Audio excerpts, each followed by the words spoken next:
কিছু বলবো না, রক্তদান জীবনদান, সবাই রক্তদান, 1 ফোঁটা রক্ত একটা শিশুর জীবন।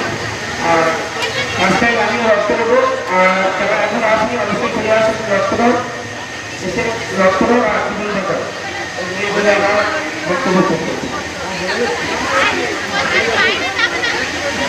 কিছু বলো।